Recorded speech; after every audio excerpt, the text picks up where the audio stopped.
जगातील सर्वात मोठी दरी श्रीमंत आणि गरीब यांच्यात नाही तर भूक आणि स्वप्नांमध्ये आहे.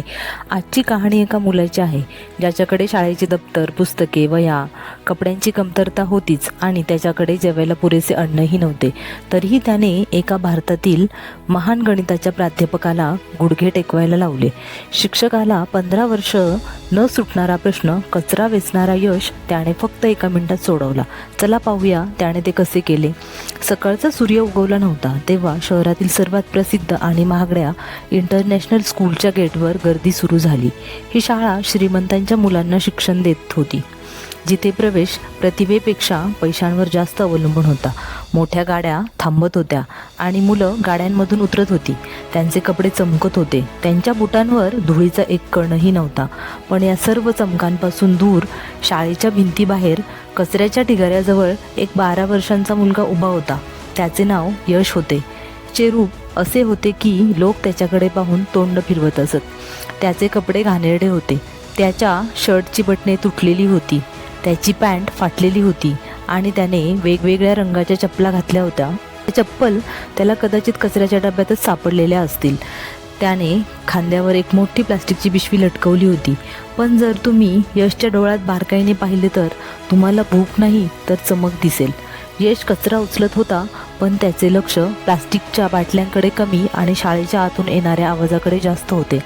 त्याला कचऱ्याच्या डब्यांमध्ये भौमितिक आकार दिसत असत, त्याला गाडीच्या नंबर प्लेट्समध्ये मॅथ्सचे फॉर्म्युला दिसत असत. तो कधीही शाळेत गेला नव्हता, पण देवाने त्याला कॅल्क्युलेटरपेक्षाही वेगाने काम करणारा मेंदू दिला होता. आज शाळेतील वातावरण वेगळे होते. 12वीचा वर्ग शांत होता.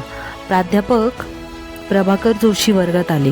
प्रभाकर सर हे शहरातील सर्वात कडक मॅथ्सचे टीचर मानले जात होते.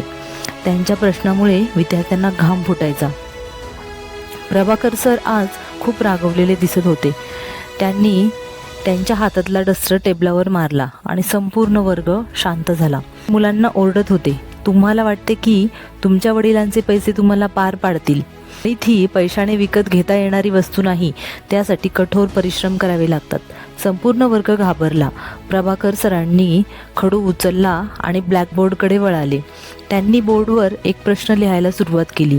हा प्रश्न सामान्य नव्हता, तर हा क्वांटम मॅथ्समधील एक गुंतागुंतीचा प्रश्न होता, जो सर्वोत्तम प्राध्यापकांनाही संघर्ष करायला लावेल. बोर्ड विचित्र चिन्ह आणि संख्यांनी भरला होता. सर 10 मिनिटे लिहितच राहिले आणि ते मागे वळले तेव्हा त्यांच्या डोळ्यात एक मोठे आव्हान होते. ते जड आवाजात म्हणाले, मी माझ्या तारुण्याचे 15 वर्ष हा प्रॉब्लेम सॉल्व्ह करण्यासाठी घालवले आहेत. ते अजूनही अपूर्ण आहे.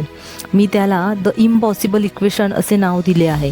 मी तुम्हाला उघडपणे आव्हान देतो की तुमच्याकडे इंटरनेट, ट्विटर आणि जगभरातील सर्व पुस्तके आहेत. उद्या सकाळपर्यंत जर कुणी याचे बरोबर उत्तर दिले तर मी माझे अध्यापनाचे काम सोडेन आणि त्या विद्यार्थ्याला माझे सोन्याचे घड्याळ देईन. वर्गात टॉपर असलेल्या विकासनं त्याचा चष्मा नीट केला आणि प्रश्नाकडे पाहिले आणि शांतपणे पराभव स्वीकारला. हा प्रश्न अभ्यासक्रमाबाहेरचा नव्हता.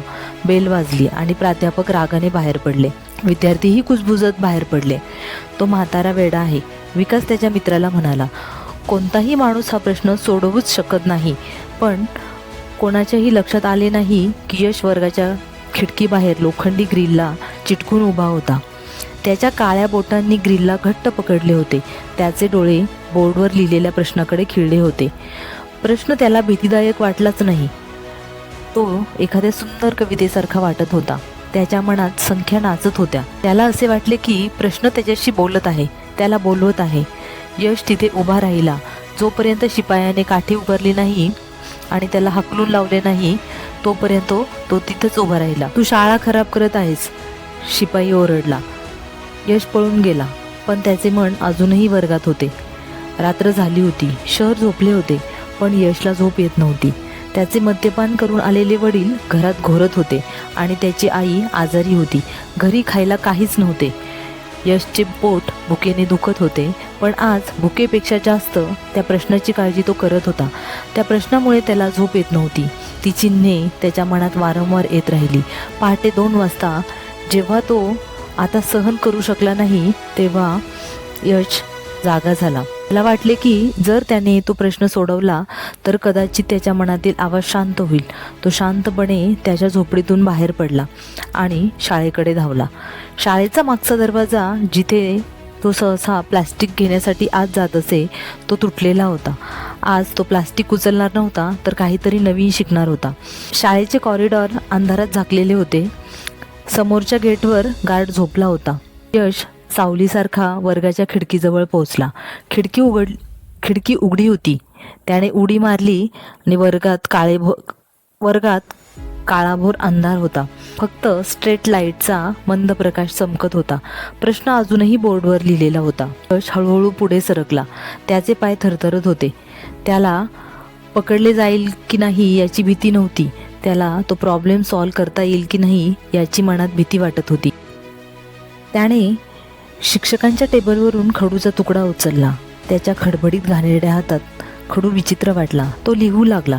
शांततेत खडूचा आवाज ऐकू येत होता. सुरुवातीला तो शांत होता, पण जसा जसा प्रश्न सोडवत गेला तसा तसा त्याचा वेग वाढत गेला. त्याला भूक लागली आहे हे तो विसरला. तो विसरला की तो एक कचरा वेचणारा आहे. या क्षणी तो फक्त एक गणिततज्ञ होता. त्याच्या मनात विश्वाची सर्व कुलपे उघडत होती.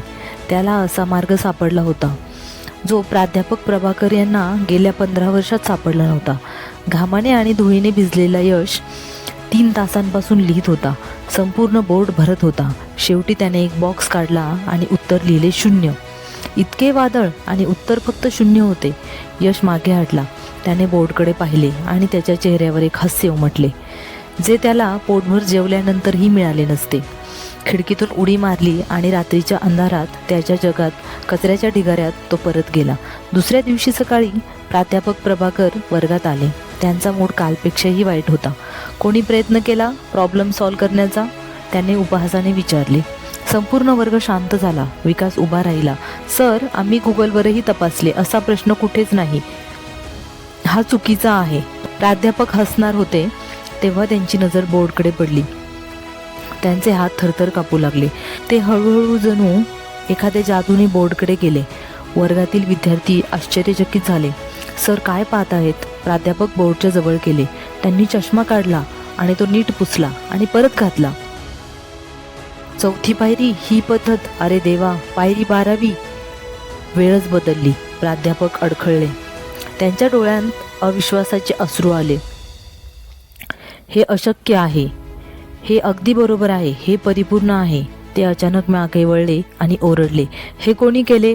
फसवू नका. तुमच्यापैकी कोणाकडे माझ्या 15 वर्षांच्या कष्टाचे प्रश्न एका रात्रीत सोडवण्याची हिंमत आहे? वर्ग शांत झाला. विकास म्हणाला, सर, मी शपथ घेतो. काल संध्याकाळी आम्ही गेलो तेव्हा बोर्ड रिकामा होता. रात्री वर्ग बंद होता. प्राध्यापकांनी डोके घट्ट धरले. कोणीतरी आले आहे. आईन्स्टाईन सारखा मेंदू असलेला. हे लेखन पहा. प्रभाकर सरांनी प्रिन्सिपल आणि सिक्युरिटीला क्लासरूममध्ये बोलवले आणि मग स्कूलचे CCTV फुटेज चेक केलं. त्या ब्लॅक आणि व्हाईट TVवरती दिसले की एक छोटासा 12-15 वर्षांचा मुलगा खिडकीमधून उडी मारून क्लासरूममध्ये आला. कपडे फाटलेले, विस्कटलेले केस, आणि तो मुलगा ब्लॅकबोर्डकडे जाऊन त्यावर लिहू लागला आणि तो वेड्यासारखा लिहितच राहिला. प्रिन्सिपलने स्क्रीन झूम करून पाहिली तर ते म्हणाले, हा तर तोंड वेडवाकडे करत. प्रिन्सिपल म्हणाले, गार्ड, जा आणि त्या मुलाला घेऊन या. बहुतेक तो चोरी करायला आला असावा आणि त्याने बोर्ड खराब केला. तेवढ्यात प्रोफेसर प्रभाकर ओरडले, थांबा. त्याला जर कोणी चोर बोलले तर मला चालणार नाही.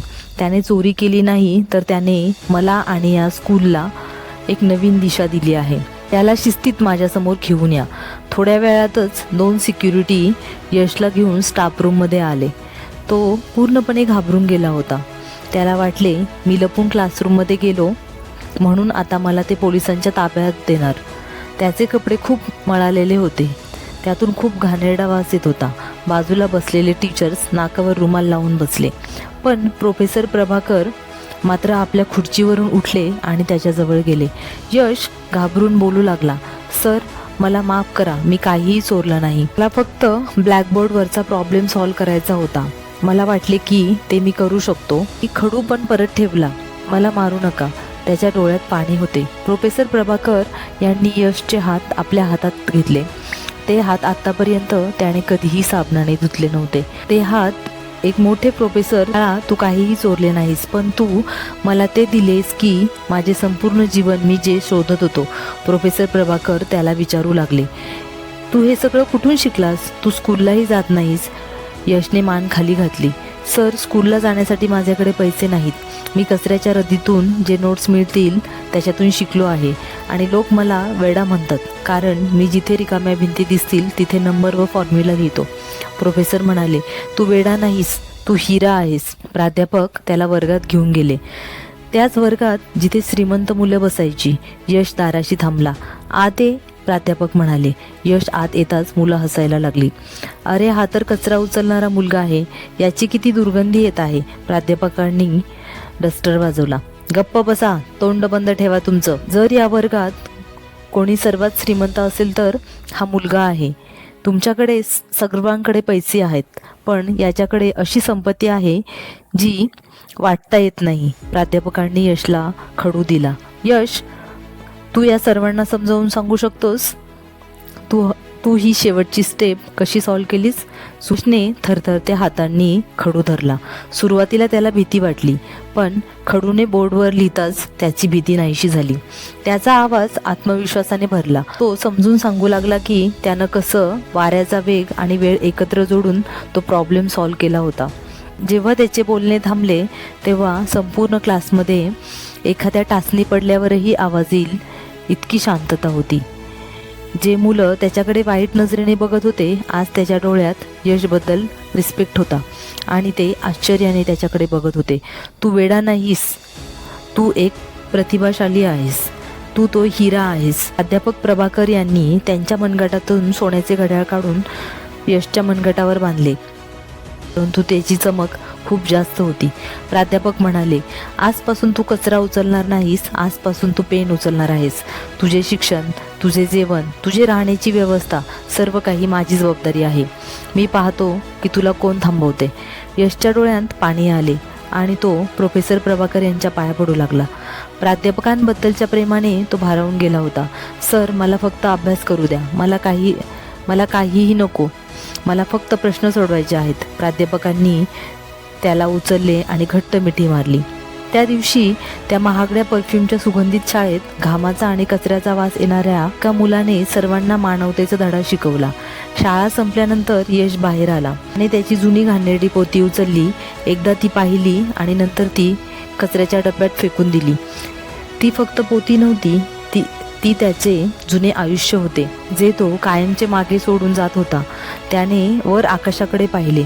यश सूर्याप्रमाणे चमकत होता. ही कथा आपल्याला सांगते की टॅलेंट फक्त श्रीमंतांच्या मुलांकडेच असते असे नाही, तर ते झोपडीमध्येही जन्माला येऊ शकते. आपल्या देशात असंख्य सूर्य आहेत जे दररोज त्यांचे बालपण आणि टॅलेंट कचऱ्याच्या ढिगाऱ्यात वाया घालवत आहेत. तर एका प्राध्यापकाची गरज आहे, प्रभाकर सरांसारख्या, जो त्या हिऱ्याला ओळखू शकेल आणि त्याला पॉलिश करू शकेल. जर तुमच्या आजूबाजूला असे एखादे मूल असेल तर त्याच्याकडे वाईट नजरेने पाहू नका. कदाचित त्यांच्या डोळ्यांतही स्वप्न रंगत असेल. गरीब असणे हे पाप नाही, पण गरिबीमुळे एखाद्या टॅलेंटेड मुलाला गमावणे हे समाजाचे सर्वात मोठे नुकसान आहे. तुम्हाला ही कहाणी कशी वाटली? तुम्ही कधी असं लपलेलं टॅलेंट असलेली व्यक्ती पाहिली आहे का? आम्हाला कमेंटमध्ये कळवा. जर या कहाणीने तुमच्या डोळ्यात पाणी आले असेल तर कृपया लाईक करा, शेअर करा आणि चॅनलला सबस्क्राईब करा. लक्षात ठेवा, खरे श्रीमंत ते नसतात ज्यांच्याकडे पैसा आहे, तर खरे श्रीमंत तेच असतात ज्यांच्याकडे ज्ञान आहे.